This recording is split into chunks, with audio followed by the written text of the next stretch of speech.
এই ভিডিঅ'টো আমাৰ তিনিচুকীয়া যেন সংগঠনৰ দাদাভাইবিলাক কৈ আছে দোকানত কলিমা লিখিছে তাৰ বিৰোধিতা কৰি আছে বোলে, এইটো বোলে পাকিস্তান বনাবলৈ আহিছে নেকি?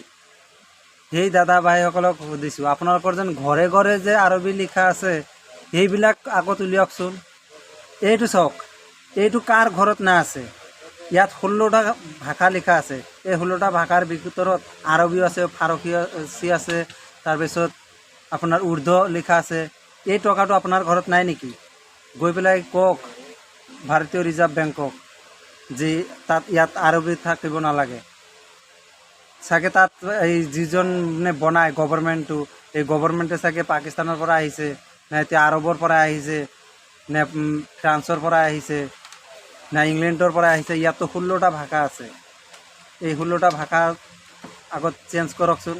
অকল অসমীয়াটো ৰাখি পেলাই বাদ বাকীটো হেৰি কৰক, তেতিয়াহে আপোনাৰ